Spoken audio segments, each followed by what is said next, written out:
On today's episode of Boarding Planes, we have an unbeatable breakfast, go on as many detours as actual destinations, travel the world all within the city limits of Singapore, and run our devices and ourselves out of batteries. Good morning, everybody. We have changed hotel rooms. We forgot to mention that yesterday. We went from downtown Singapore, high-rise hotel with an infinity pool, to the Travel Lodge Harborfront. The brochure doesn't tell you is that it's shipping harbor front. and it's on the outskirts of town. It's the last stop on the MRT metro, but it's the cheapest hotel we could find. It's the crazy expensive week for some reason. I think the kids are out of school, so we're paying almost 120 Singapore dollars, right? Yes. Which is maybe $100 US. And this is the room. We have 2 twin beds. Hello. And it's the cheapest place we could find. There were a couple of cheaper ones in like the red light district, but we've opted for the harborfront. One good thing about this place, though, is it's directly across the street from the access to Sentosa Island. So I think that'll probably be stop number 1 today, after coffee, of course. Yeah, actually, as far as the connectivity to the all the public transport, this place is pretty awesome. There's like a bus right outside. There's a MRT stop, and it does like cut straight into Sentosa Island. So we're pretty conveniently located for that, and it's not that bad really for the money. It's good.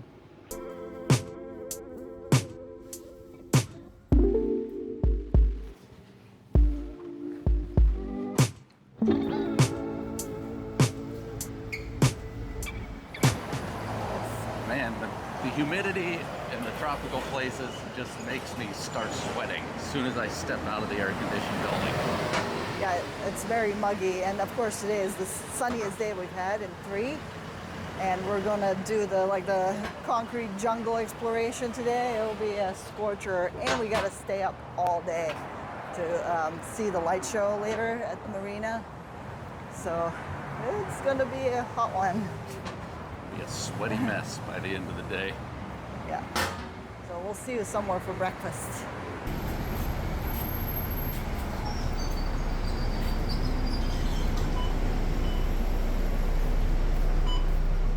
So we have a plan, international plan that works in like 215 countries. So we're able to use navigation on the buses. So bus system is super easy. But I guess you'd probably get a SIM card once you got here because buses come every like 2 minutes. It's so convenient.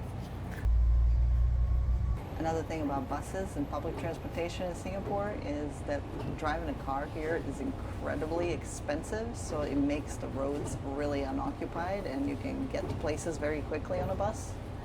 Yeah, it's super convenient. Seems like not a bad way of keeping a bunch of cars off the road. No, but like the Mercedes, all luxury vehicles are like over $100,000 in taxes and fees and whatnots, and you're only allowed to keep them for 10 years. So even like the cheap cars, like Even a Toyota is like 80,000 Singapore dollars. Yeah. The cab driver told us. Yeah, it's pretty wild, but yeah, that means that you can drive right into town with no problems, no traffic.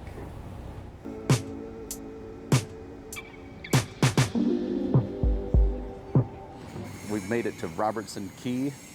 And key is not at all spelled like you'd think a key would be spelled. It's spelled like quay, but it's a lovely area. It seems very upscale. Yeah, it's right on the Singapore River.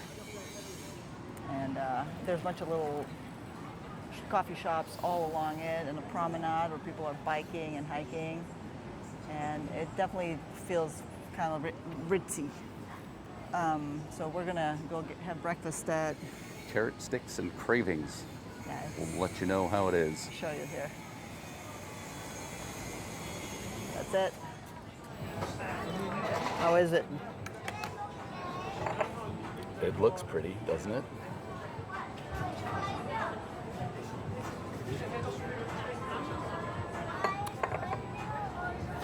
Very good. Can I try?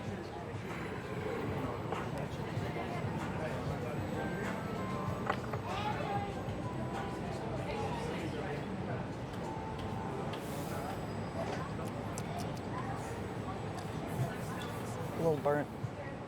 It's an espresso. Espresso. I know. I think I like the not burnt espresso.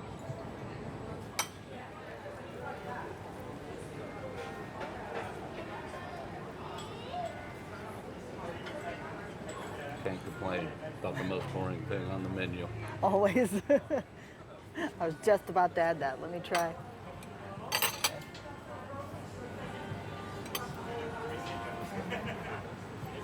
Pretty soft.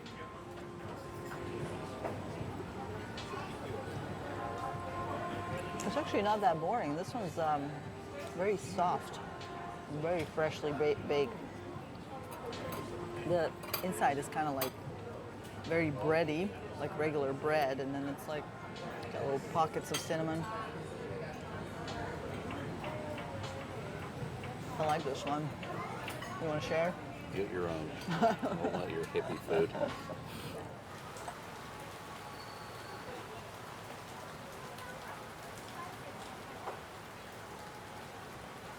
And just like that, it's pouring cats and dogs. We have to change tables. But it's Singapore for you. Every 3 minutes, in and out. It doesn't last very long though. It seems like the most interesting thing on the menu. I actually regret my decision. This was a $20 toast, and that was an $8 bun, and that thing is so fresh. So I'm kind of bummed. I probably should have gone for that. I only got this to be different. So let's see. Do I need to put the lemon on there? Beet spread on the It one is, side? yeah. I don't know that I love beets, but let's see.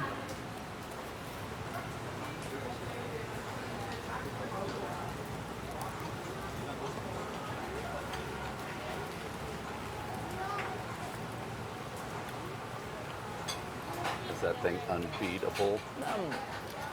I'm not a fan of beets, but it's fresh. The bread's really nice. And avocado toast. It's not the best avocado toast I've ever had, but I don't know that I would pay $20 for it again, but it's good.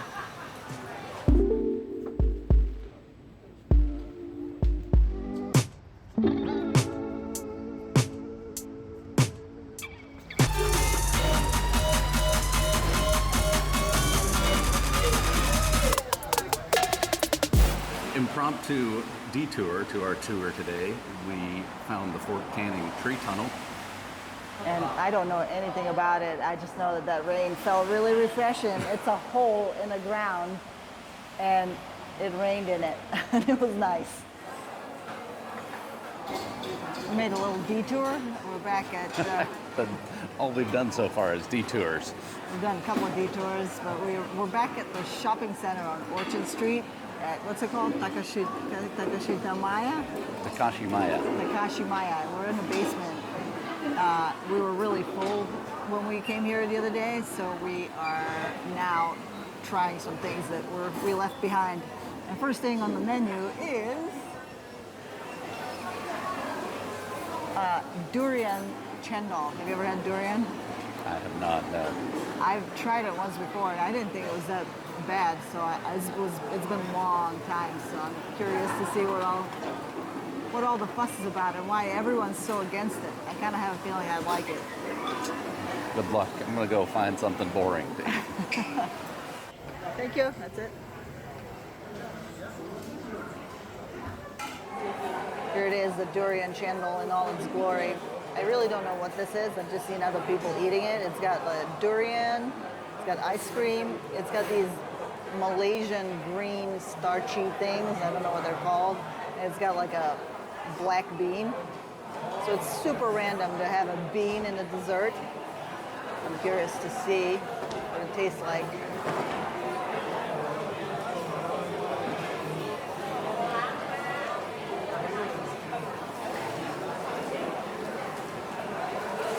I don't hate it and I don't love it.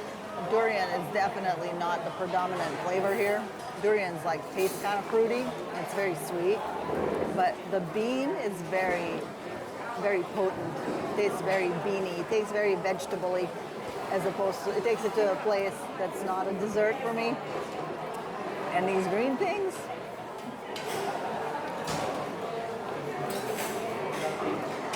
now these things are very refreshing. They were kind of like what I thought the grass jelly would taste like. That's what they taste like. They taste like chewy and refreshing.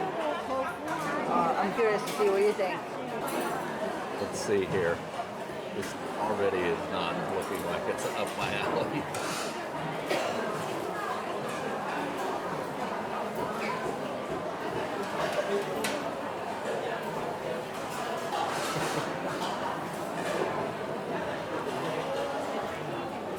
Try the durian on its own.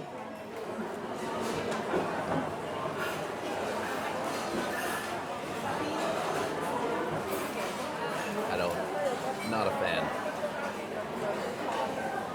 It's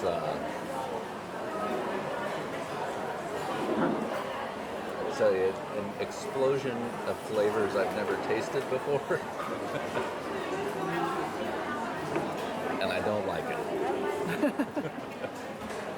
Well, I've done it on my own. He wouldn't help any.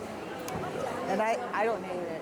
I don't hate this. It was just definitely like a vegetable dessert. It was a mixture of like real food with dessert. But I feel like all the Asian desserts are kind of like that, where you don't know. It's like a complicated flavor. And I think I like complicated flavors. I don't mind this. I give it a 5.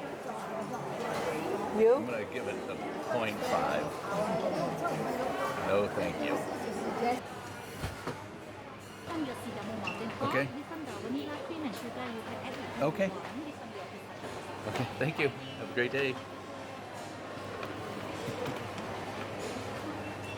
What'd you buy? Coffee. Oh, that's a coffee. I thought you bought Cream the and whole bean. Cream in the little canister, a sugar stick. Oh my God, it's pretty fancy. A croissant. Wow. Pretty fancy. Unpackaging, or what do you call it? Unboxing video. Unboxing. We're seeing quite a presentation. How much was that coffee? Seems like a bargain at $10 for a croissant and this. Croissant was like $3.50, so it's not bad, huh? $6.50. $6.50?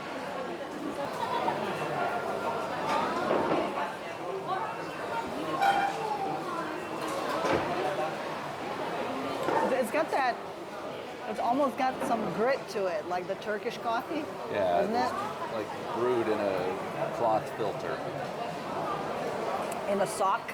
If you want to put it that way. It definitely tastes like Turkish coffee, but which would explain the Marrakesh coffee.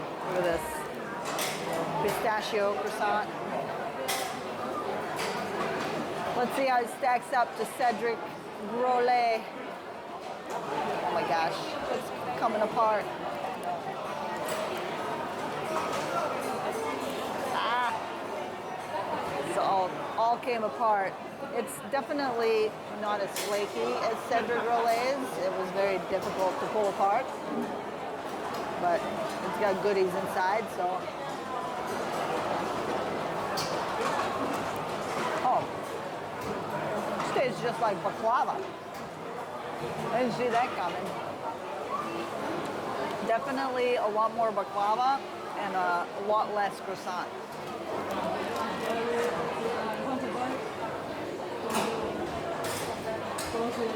Oh, whoa. Oh my goodness. This is like a cardinal coffee sin. Just You know I'm recording. you know, Blackmail material. see how the other half lives. Look, drinks and milkshakes with a little bit of coffee flavoring in them. I can't believe you just did that. He's the biggest coffee snob there is. Coffee's a flavor. What's that? Coffee is a flavor.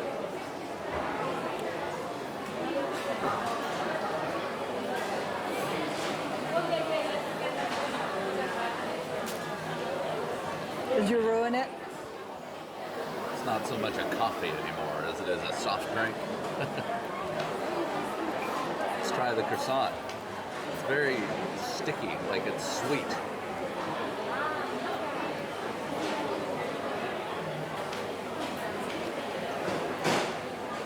I mean, this is a dessert.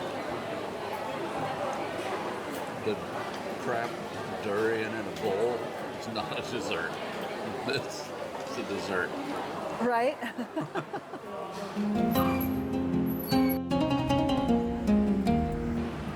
Finally made it to a destination instead of a detour. Yeah, we got to the Haji Street, which is in, I'm assuming this is a Middle Eastern part of the town.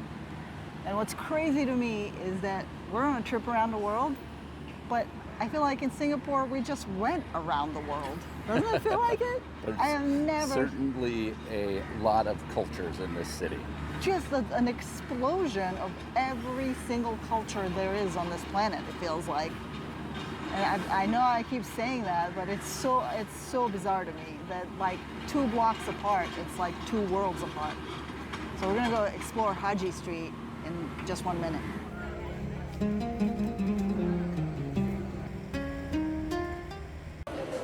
Made it to Haji Lane. This is so cute. It's just a little tiny alleyway. I definitely recommend this one for Singapore. Yeah. Wait.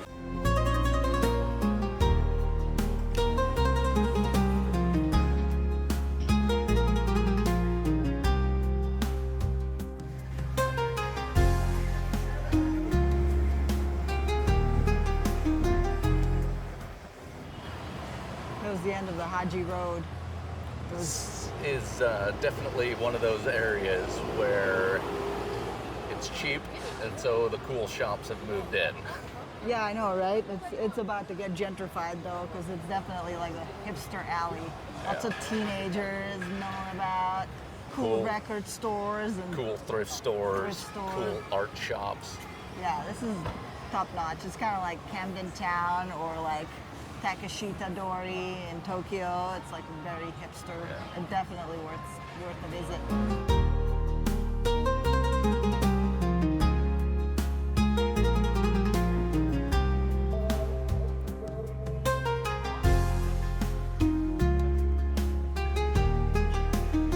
Not look like a scene from Singapore at all.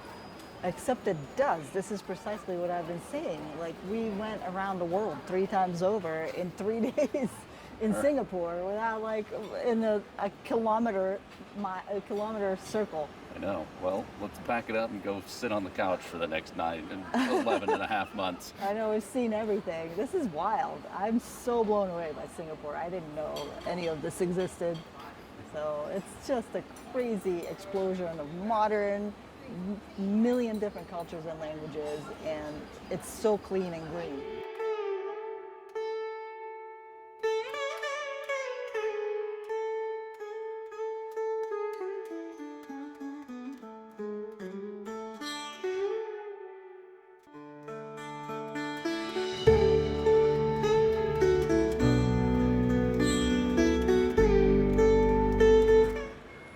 Little India now.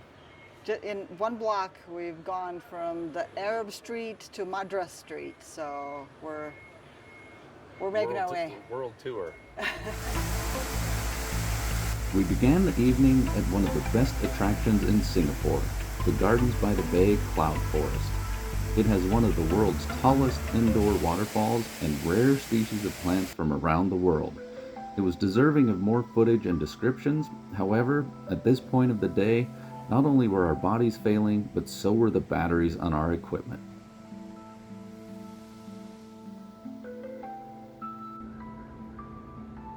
We found the super tree forest. hopefully we make it there in time tonight, and because we know where the grove is. We're just late again, and it's not easy to find. It's kind of like a maze. Yeah, you have to, if you're trying to get here from the marina, you have to go through Marina Bay Sands on the 3rd floor. But it's not obvious from the marina shopping, through Marina Bay Sands, through the Gardens by the Bay, or what's it called, the Gardens by the Bay walkway, and then down an escalator. So make sure you have a contingency plan if you're late, because you will miss it. It's 7:45. And Come for the early one and hope to make it for the late one. Yeah. Okay, we're gonna go try to find it again.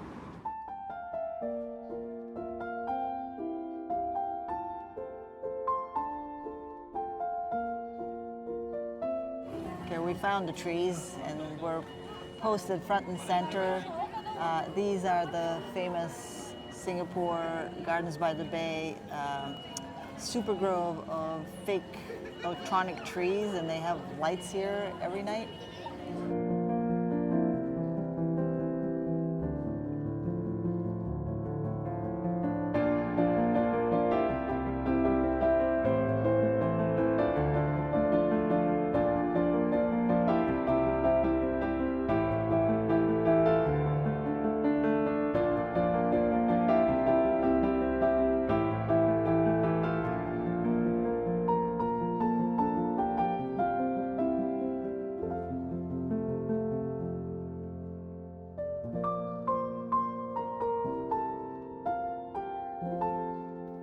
One thing that never fails is the nightly Gardens by the Bay Rhapsody Light Show.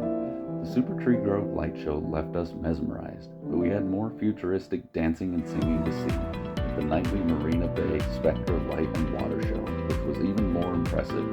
The two shows are walking distance apart, but only just, so best to do these two shows on 2 different nights. That was the busiest day of traveling we had. If you're still with us, thanks for watching, and please subscribe.